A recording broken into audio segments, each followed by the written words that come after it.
I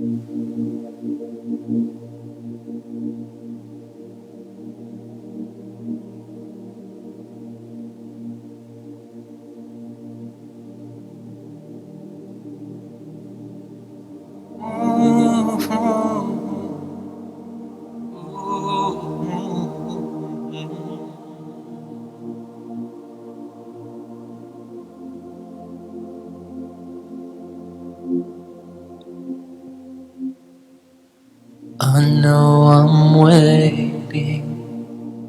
waiting for something to happen to me.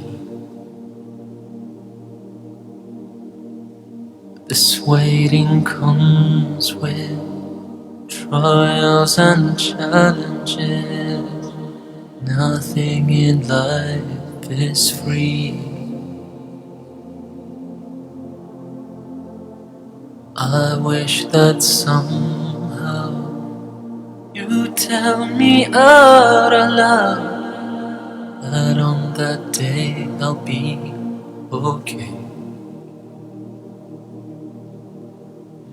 But we'll never know, 'cause that's not the way it works. Help me find my way. My Lord, show me right from wrong. Give me light, make me strong. I know the road is long. Make me strong. Sometimes it just gets too much. I feel that I've lost touch. I know the road is long. Make me strong. I know I'm waiting, yearning for something new.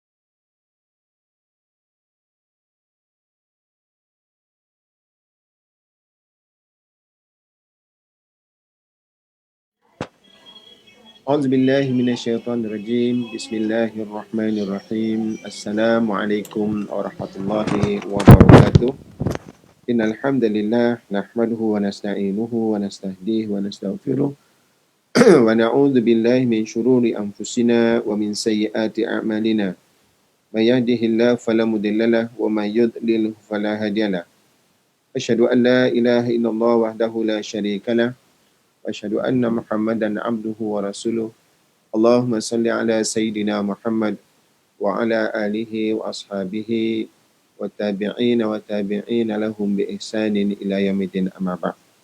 Alhamdulillah, tuan-tuan dan puan mati Allah Subhanahu wa taala. Kita bersyukur kepada Allah Subhanahu wa taala pada pagi ini kita bertemu sekali lagi di ruangan maya di Facebook Dewan Dakwah Masjid Dakwah Negara dan beberapa page yang lain. Mudah-mudahan Allah Subhanahu wa taala sentiasa memberkati kita. Allah Subhanahu wa taala sentiasa memberikan petunjuk dalam kita melalui kehidupan kita, dan semoga yang penting tuan-tuan dan puan mati Allah Subhanahu wa taala, redha Allah itu sentiasa bersama dengan kita.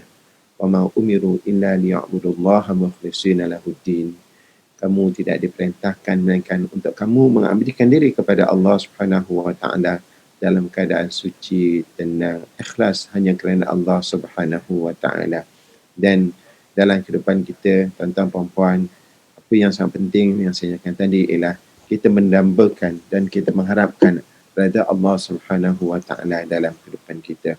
Jadi tuan-tuan puan-puan, saya ucapkan selamat datang kepada orang yang sentiasa setia bersama dengan Dewan Dakwah Masjid Dakwah Negara. Sekarang sudah bersama dengan kita, ya, Puan Azimah, kemudian Puan Romlah, ya, mudah-mudahan ya, dengan apa yang kita lakukan pada pagi ini, pagi kita sentiasa kata menghiasi diri kita, memenuhi kehidupan kita dengan majlis ilmu, ya Allah Subhanahu wa taala akan memberikan sesuatu yang terbaik untuk kita. Rasulullah sallallahu alaihi wasallam memberikan suatu galakan, suatu dorongan, suatu semangat kepada pencinta-pencinta ilmu. Dan sebuah hadis Rasulullah SAW bersabda, "Man salaka tariqan yaltamisu fihi ilman, sahalallahu bihi tariqan ilal jannah." Sesiapa yang melalui suatu jalan untuk berusaha untuk mencari ilmu, nescaya Allah Subhanahu wa taala akan mudahkan baginya jalan untuk mendapatkan syurga Allah Subhanahu wa taala. Tuan-tuan puan, walaupun pagi ni kita taklah berjalan mana, kita just buka je telefon kita, kita buka komputer kita, kita buka Facebook kita. Tak banyak usaha yang kita lakukan, namun dengan usaha yang kita lakukan itu, insya-Allah Allah Ta'ala akan mudahkan kita untuk mendapat syurga.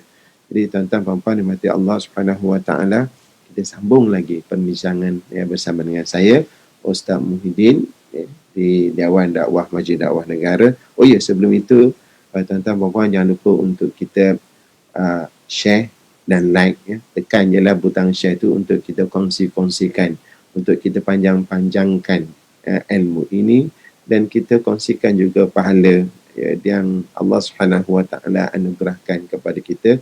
Mudah-mudahan ia bermanfaat untuk semua. Dan jangan lupa juga untuk tuan-tuan puan sama-sama kita menjayakan agenda dakwah bersama Dewan Dakwah Masjid Dakwah Negara ini dengan kita memberikan sumbangan kepada Masjid Dakwah Negara untuk kita melancarkan aktiviti-aktiviti kita untuk bersama dengan masyarakat. Sebagaimana tuan-tuan puan maklum, Dewan Dakwah Masjid Dakwah Negara ini adalah satu NGO yang bergerak sendiri, yang dipimpin oleh yang berbahagia Ustaz Zul Ramli. Siapa tak kenal Ustaz Zul Ramli kan? Jadi satu kluster dakwah di bawah Masjid Dakwah Negara. Bila kerja dakwah ini dilakukan oleh semua pihak, semua mereka yang berada dalam lapisan masyarakat, insya-Allah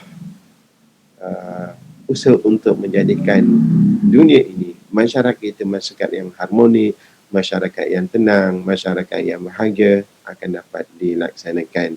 Dan kita sendiri maklum, kerja dakwah ini, usaha dakwah ini bukan satu tuntutan kuntum khaira ummatin ukhrijat linnas ta'muruna bil ma'ruf wa tanhauna 'anil munkar wa tu'minuna billah.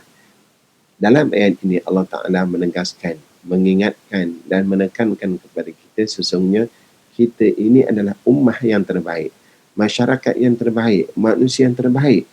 Ukhrijat linnas, yang dikeluarkan daripada kalangan manusia, di mana ciri-ciri ummah terbaik ini ialah ta'muruna bil ma'ruf, mengajak orang lain untuk melakukan kebaikan, wa tanhauna 'anil munkar, dan mencegah ataupun menghalang daripada perkara-perkara yang mungkar.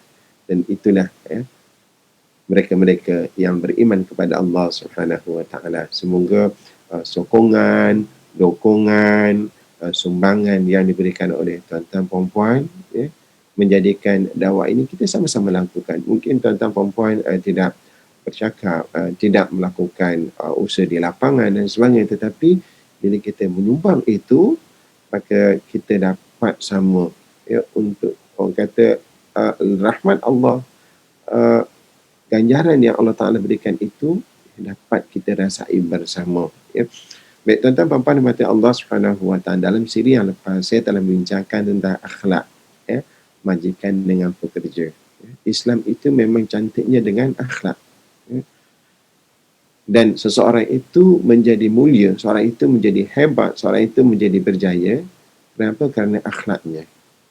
Itu adalah penilaian daripada Allah Subhanahu wa taala. Dan pandangan manusia yang fitrah, pandangan manusia yang betul juga melihat, menilai kebaikan, kejayaan seorang itu adalah pada akhlaknya. Kerana akhlak itulah yang akan jadi yang menentukan seorang itu dapat mengurus dengan baik ataupun tidak. Sebagai seorang pengurus di jabatan, sebagai seorang pengurus dalam organisasi, menjadi pengurus dalam sebuah agensi ataupun perniagaan dan sebagainya sebagai ketua, yang nak menentukan kejayaan itu adalah segi akhlaknya. Memang tidak nafikan dalam kita berniaga, dalam kita organisasi, keuntungan itu adalah satu perkara yang menjadi kepentingan dalam institusi perniagaan. Namun yang lebih penting daripada itu adalah akhlak yang perlu kita terapkan, yang perlu kita amalkan, yang perlu menjadi budaya kita dalam kita melakukan kerja-kerja bersama dengan orang lain. Baik tuan-tuan puan-puan berarti Allah Subhanahu Wa Taala dalam siri yang lepas saya telah kongsikan betapa perniagaan ini sangat penting dan Islam sangat menggalakkan umatnya untuk berniaga. Kerana dengan berniaga itu bukan sekadar kita mendapat keuntungan keduniaan ini, dan bukan sekadar ia adalah punca rezeki daripada Allah Subhanahu Wa Taala, namun berniaga ini konsep asasnya adalah perlu di situ kita membantu orang lain, kita menolong orang yang memerlukan. Walaupun secara zahirnya kita nampak dia beli barang kita jual barang kita, selesailah. Tetapi yang penting di situ bagaimana konsep ta'awun, saling bantu membantu itu dapat direalisasikan, dan itulah fitrah manusia. Sebab itulah dalam menghayati konsep akhlak dalam pengurusan, dalam urusan perniagaan atau pengurusan-pengurusan yang lain adalah di mana kita mengutamakan tentang konsep bantu-membantu. Manusia ini memang kita tak nafikan, dan memang kita tahu manusia ini satu makhluk yang serba kekurangan. Tidak ada yang orang yang perfect mengetahui ataupun mempunyai semua perkara yang diperlukan di dalam kehidupan. Orang yang susah, mungkin orang yang tidak mempunyai banyak harta, nampak memang dia memerlukan orang lain. Tapi terkadang mereka redha dengan apa yang ada pada mereka. Mereka lebih orang kata selesa untuk tidak meminta-minta daripada orang lain, dan dengan dalam diri itu ada sifat qanaah, memadai dengan apa yang ada.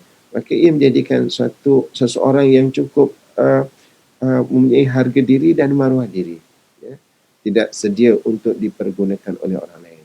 Ada pula segolongan orang yang alhamdulillah Allah Subhanahu Wa Taala berikan kemewahan, kemurahan rezeki, kekayaan, namun yang menjadikan ia baik ialah apabila dia membantu orang lain. Dan ketika sama, walaupun dia nampak mereka dah cukup segala-galanya, tapi dia tetap perlukan orang lain. Mereka tetapkan biasa orang yang berada. Mereka ada pekerja, mereka ada pengawal, mereka ada pemandu, ada pembantu dan sebagainya. Jadi di situ menunjukkan bahasanya ada perkara-perkara yang perlu dilakukan oleh orang lain untuk diri kita. Justru itu memang sangat penting untuk kita saling hormat menghormati, bantu membantu, sokong menyokong, menjadikan hidup ini sangat cantik, saling lengkap melengkapi. Orang kaya membantu orang yang susah, orang yang dalam bentuk mungkin memberikan keperluan, kecukupan untuk orang susah. Orang yang susah pula, mereka membantu orang yang mungkin berada daripada sudut tenaga, kerja, keperluan dan sebagainya.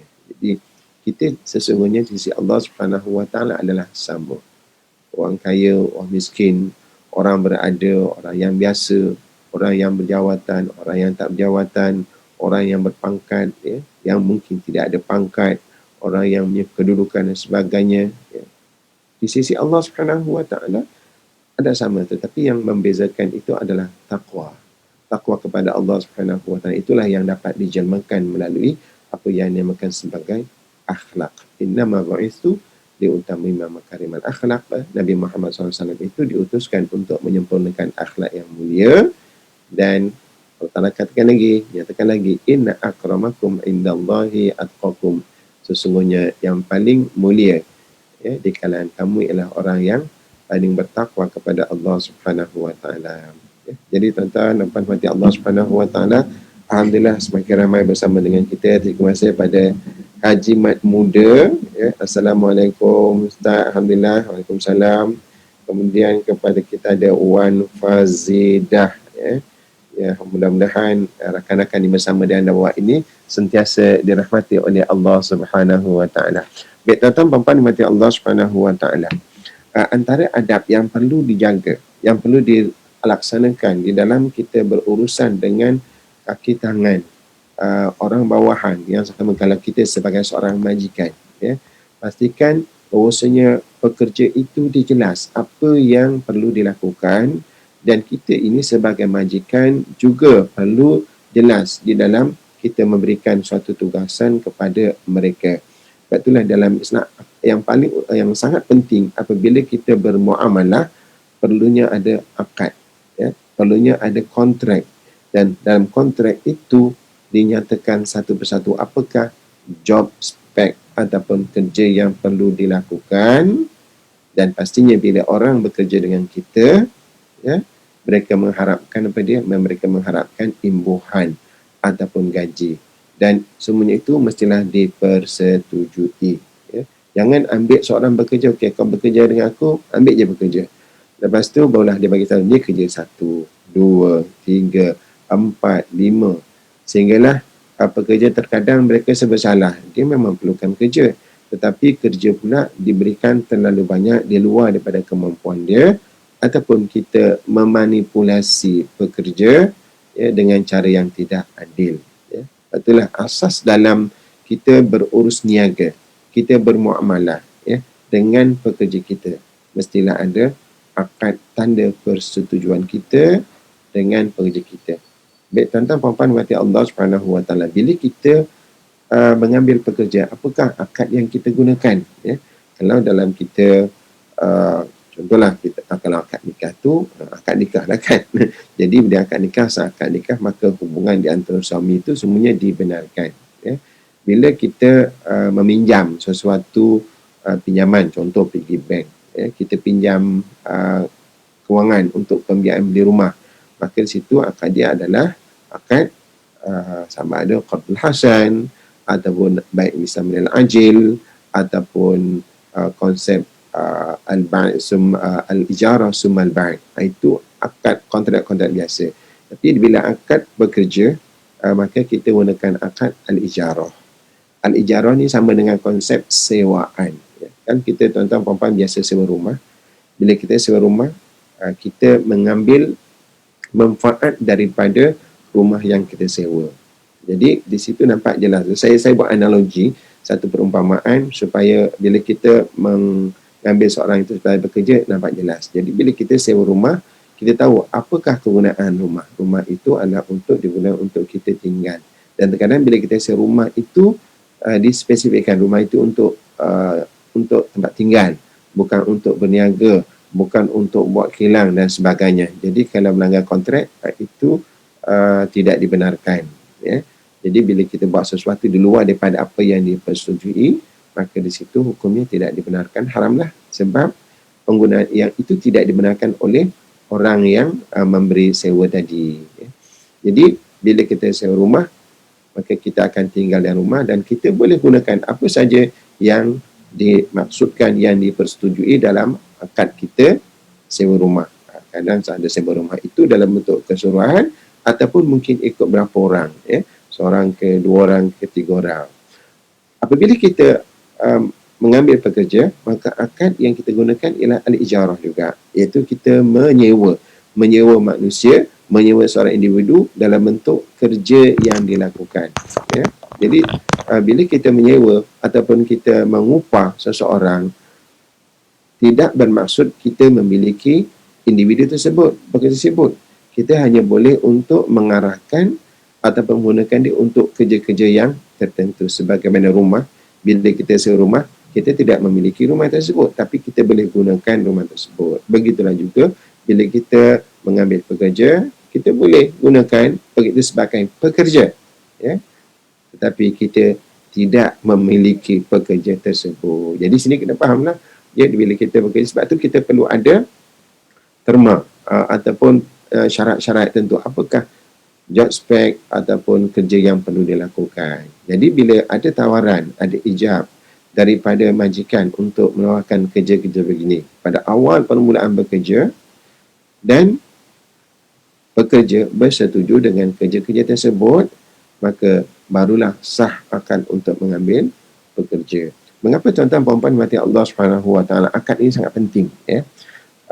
Tujuan akad ini ialah untuk menunjukkan bahawa kita bersetuju, kita rela dengan transaksi yang dilakukan, muamalah yang dilakukan. Sebab Nabi menyebutkan innamal bai'u an taradin, sesungguhnya jual beli itu adalah dengan kerelaan. Ya. Kerelaan tu dengan betul-betul lah, bukan paksa rela. Hari ini, maaf tuan-tuan puan-puan mati Allah Subhanahu Wa Taala, kita banyak melakukan paksa rela. Paksa rela macam mana? Yalah, kita dah menjadi ketua, kita dah bos, kita tuan jadi orang kata jadi majikan. Sering kita gunakan perkataan, kalau awak tak nak buat, tak apa, saya akan ganti orang lain. Kalau awak tak buat macam ni, tak apa.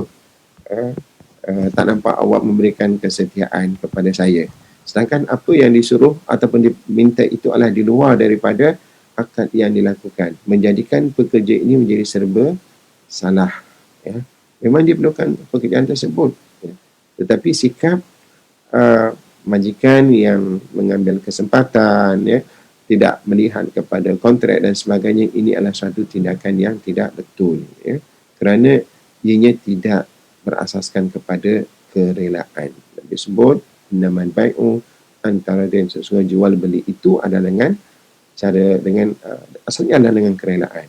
Jadi bila al-bai' ini bukan bermaksud kita beli barang saja, ya, tapi bila kita menggaji orang lain, ya, mengupah orang, itu juga termasuk dalam bab muamalah, bab bai' juga, sebab kita gantikan konsep bai' itu mubadalah, digantikan kerja yang dilakukan oleh pekerja dengan gaji yang kita berikan kepada mereka. Konsep penggantian itu, mubadalah itu tetap berlaku. Justru itu, tuan-tuan puan-puan mati Allah Subhanahu Wa Taala, apabila kita nak mengarahkan kepada pekerja kita untuk melakukan suatu kerja, kena pastikan adakah ia termasuk dalam job spec yang dilakukan, yang perlu dilakukan oleh pekerja tersebut. Ya.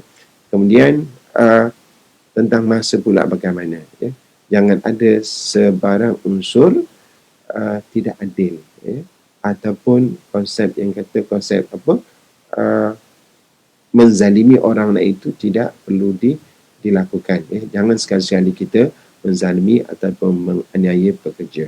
Itu antara akhlak yang perlu dijaga oleh majikan. Ya, kepada para majikan, yakinlah, ya, apabila kita menunjukkan sikap yang baik, ya, sikap yang jujur dalam kita berurusan dengan pekerja kita, insya-Allah, ya, pekerja kita akan juga amanah dan bertanggungjawab terhadap tanggungjawab yang mereka lakukan, dan mereka tahu apabila bekerja dengan kita, situlah tempat untuk mereka mendapatkan punca rezeki yang baik, maka mereka akan bersungguh-sungguh untuk menjaga amanah, untuk memastikan perniagaan yang dilaksanakan itu berjaya, ya, kerana dia tahu memang bosnya sangat baik hati. Ya. Tuan-tuan puan-puan mati Allah Subhanahu Wa Taala, saya nak kongsikan dengan tuan-tuan puan-puan tentang satu karakter majikan, ya. Bagaimana saya memerhatikan perniagaannya sangat orang kata berjaya. Ya. Hidupnya sangat diberkati oleh Allah Subhanahu Wa Taala. Ya. Kerana sentiasa, yang pertama, dia menjaga kebajikan pekerja dia. Ya. Di saat masa COVID-19, ya, bermula pada bulan Mac, April, Mei, Jun, ya, Julai, alhamdulillah dah mula balik perniagaan secara biasa. Individu ini dia tidak memberhentikan pekerja dia.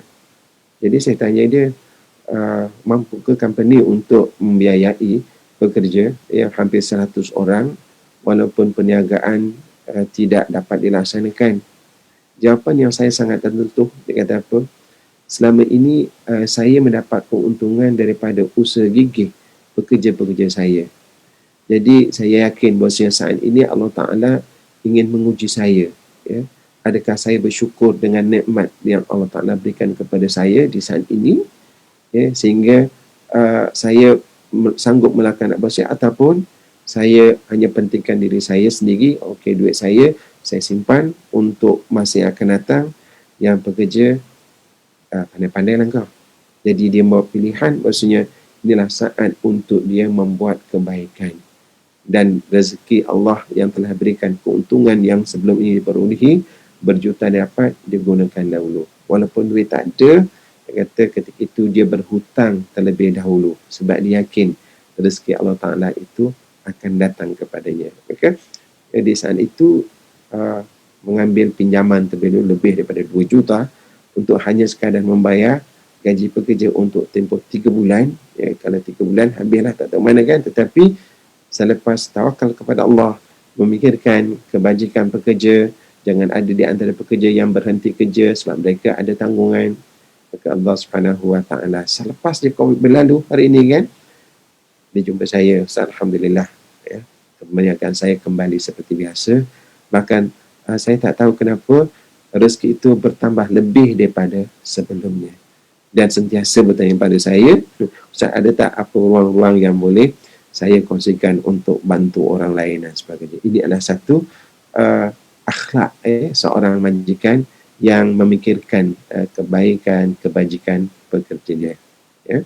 Baik, tentang puan-puan dimati Allah Subhanahu Wa Taala, itu yang pertama, kita perlu selalu melihat apakah ruang ataupun job spec, ya, kerja-kerja yang perlu dilakukan, dan itu difahami, dan sekiranya kita nak memberi arahan, memang itu di dalam ruang kerja yang dipersetujui bersama.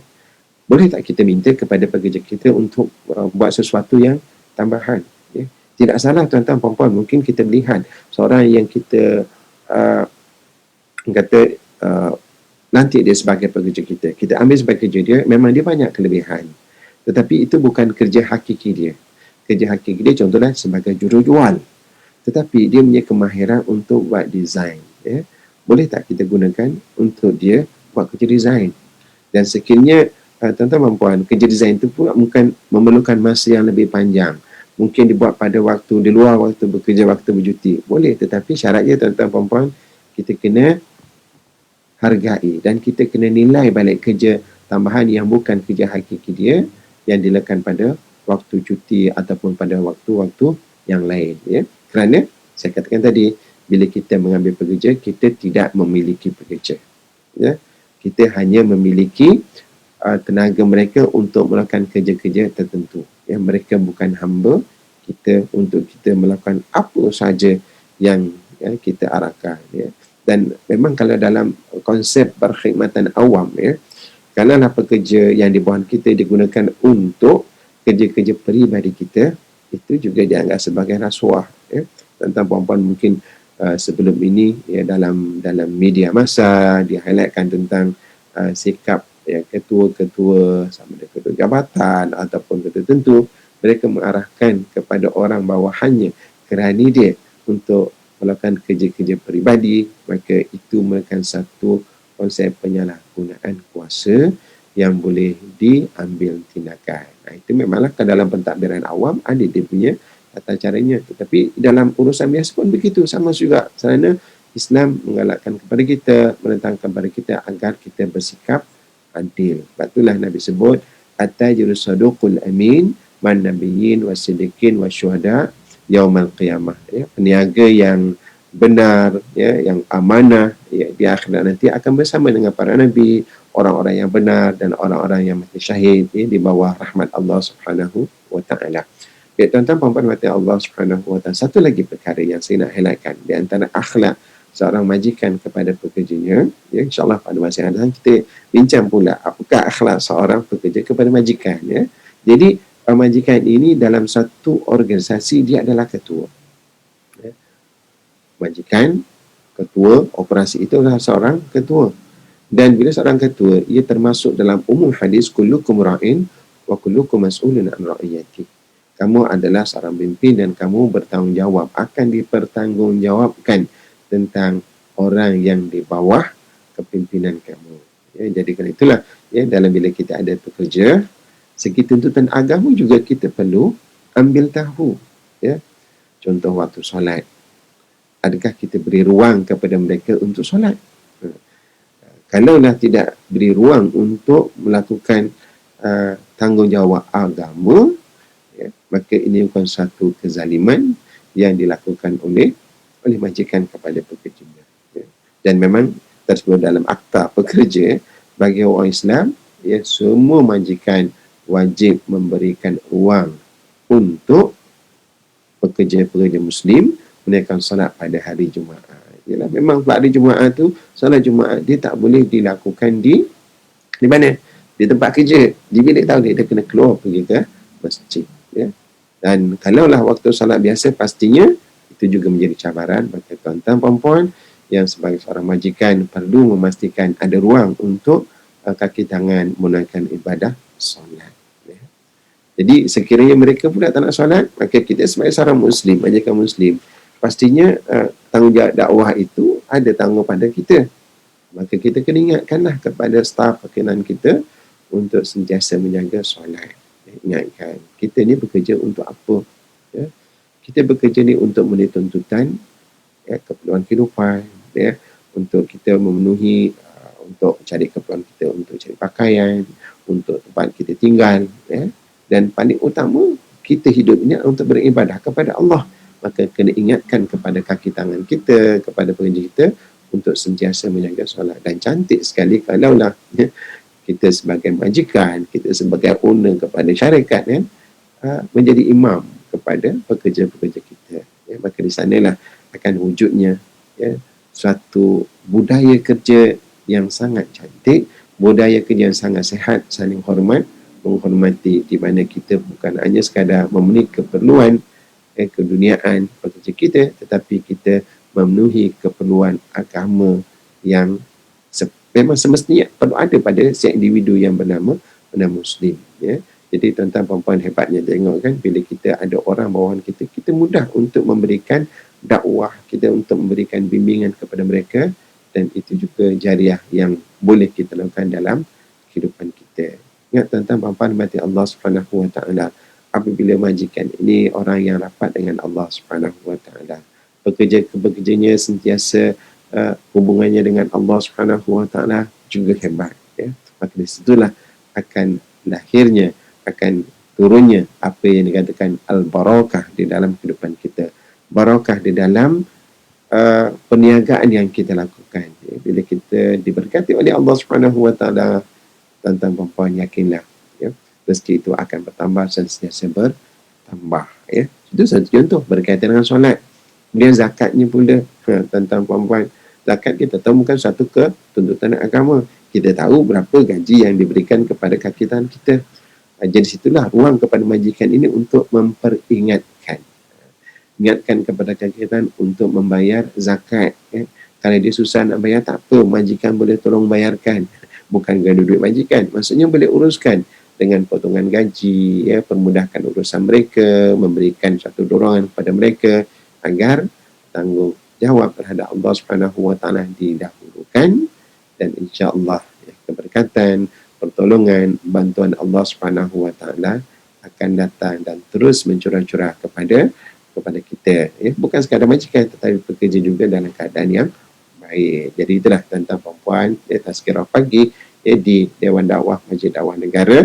Mudah-mudahan kita sentiasa mengamalkan akhlak yang mulia, akhlak yang terpuji, kerana cantiknya Islam itu dengan akhlak, dan tingginya seseorang Muslim itu ialah dengan akhlak yang menghiasi setiap individu Muslim. Jadi sebagai seorang majikan, ya, jadikanlah peluang untuk menyantuni pekerja itu dengan penuh amanah, penuh tanggungjawab, penuh dengan rasa belas kasihan, ya. Mudah-mudahan di situlah jadinya kita orang yang hampir dan diridai oleh Allah Subhanahu Wa Taala. Jadi tuan-tuan perempuan, untuk akhirnya, jangan lupa untuk kita kongsikan, ya, program-program dakwah di Dewan Dakwah Masjid Dakwah Negara, dan juga hulur-hulurkanlah sumbangan dan bantuan untuk kita sama-sama menjayakan, ya, usaha-usaha dakwah ke arah masyarakat yang harmoni, masyarakat yang diridai oleh Allah Subhanahu Wa Taala. Akhirnya wujud baldatun thayyibatun wa rabbun ghafur, sebuah negara yang baik dan mendapat ampunan daripada Allah Subhanahu Wa Taala. Terima kasih kepada semua yang sentiasa bersama dengan Dewan Dakwah, sentiasa walaupun di saat-saat akhir, ya, kita ada Mulihah Omar, Hajah Nurul Hidayu, ya, yang sentiasa memberikan sokongan kepada Dewan Dakwah. Kita bertemu lagi sini akan datang. Aku qali hadza wa astaghfirullahalazim wa lakum wa billahi taufiq wal hidayah. Assalamualaikum warahmatullahi wabarakatuh.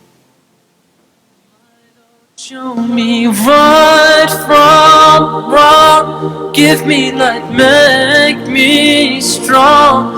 I know the road is long, make me strong. Sometimes it just gets too much. I feel that I've lost touch. I know the road is long, make me strong. My Lord, show me right from wrong. Give me life, make me strong. I know the road is long, make me strong. Sometimes it just gets too much. I feel that I've lost touch. I know the road is long, make me strong.